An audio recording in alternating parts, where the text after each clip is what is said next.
John. We're talking about the King of England from 1199 until 1216. He was the son of Henry II and of Eleanor of Aquitaine. He was crowned in 1199 in Westminster Abbey, and already in that year his marriage with Isabella of Gloucester was annullated, and he married then Isabella of Angoulême. With her he has 2 sons and 3 daughters. One of his sons became later King Henry III, and he has more illegitimate children. All over, many people see him as an inept king. The reasons for that are that he lost many possessions in France. So, his mother was Eleanor of Aquitaine. She was Eleanor of Aquitaine in France, and she was married actually in first marriage to King Louis VII of France, but they divorced, she divorced him, and she married Henry II of England, who was actually a Plantagenet and born in France. Henry II of England, and they were married. Already during that reign, Eleanor of Aquitaine plotted with her sons, including, for example, Richard I, Richard the Lionheart, and John, against Henry II, but Henry II got noticed and imprisons Eleanor of Aquitaine in Château de Chinon Castle. There were problems about how to rule the big Angevin Empire from France, down in France up to England, north, with many different cultures.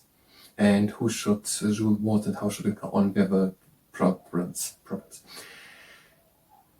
Then after Henry II died in 1189, Eleanor of Aquitaine kept ruling because Richard I was the most of his 10 years of reign in France, or crusading in the Middle East, or captured against ransom money first by Austrian troops, captured and then sold to the German Emperor Henry VI. So Richard I was just about 6 months of his 10 years reign in England. And then when Richard I died at besieging Chaluz Castle, Eleanor of Aquitaine kept ruling, while now John was ruling from 1199 onwards till 1216.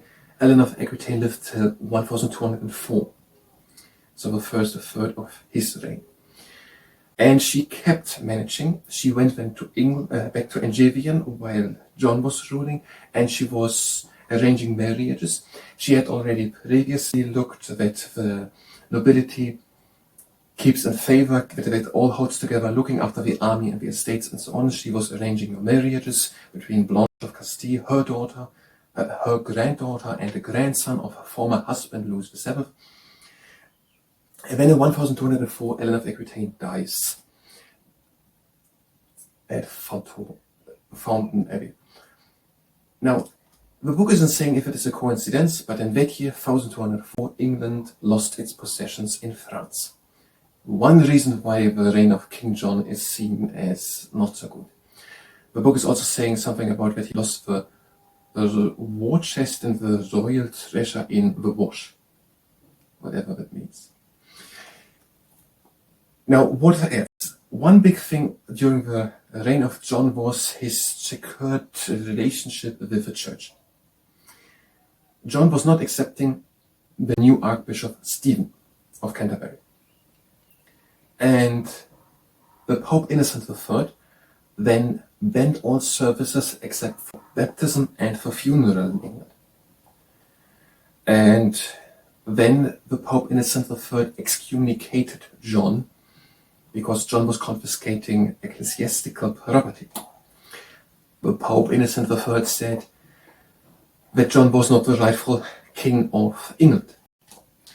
They both came a bit at better terms. And then the Pope Innocent III actually said that King John doesn't have to obey to what was said in the Magna Carta. The Magna Carta.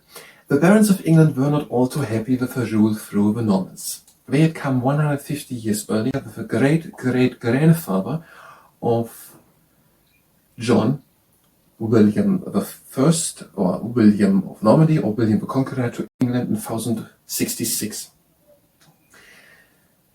And they were quarreling. There was also previously quite quite some quarreling, and it went actually also a bit on. Now there was quarreling, and on the 15th June 1215, John was forced at Runnymede on the Thames near Windsor to sign the Magna Carta, declaring what right the nobility has, the barons, and what right the king. And the Pope Innocent III said no, he doesn't have to follow it.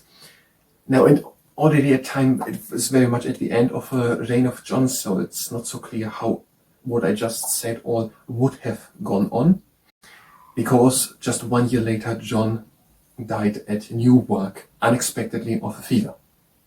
Before that happened, the barons called in the Dauphin of France, the later King Louis VIII, to invade England and help the barons against John. The Dauphin of France captured also the Tower of London in London. Now, when John died, so what I explained, I don't know how it would have gone on. Then he was followed on the throne by Henry III, his son. He was just 9 years old, so there was William the Marshal and Hubert de Burgh as regents for his son Henry III, and they were also successfully dealing with the invasion of the later Louis VIII, who wanted to take the throne of England by force. All over, his reign is seen as not so perfectly, and he an inept king. 2 reasons for that are also that he is overshadowed with the legend and the resume about his brother Richard I, Richard the Lionheart, one of the persons seen as one of the greatest heroes of England, and another legend figure, Robin Hood, who should have been in Sherwood Forest near Nottingham. And it is said that Robin Hood was loyal to Richard I and was stealing from people who had more money and gave it to people with less money. So by these 2 figures, Richard I was his brother and existed. Robin Hood is no proof that he existed. His reputation is overshadowed. But the book is saying that history shows that he was in a way an able king. He was extending the network of castles, which was providing security against invasion to England, and during his time the country prospered and grew in strength. And he was then followed by his son Henry III on the throne, who was ruling for over 50 years. That is according to the history of the kings and queens of England and Scotland on the page 56 and 57 and several others. The positions and views expressed are the ones of a source and don't necessarily align with my own or with the ones of the entities spoken of.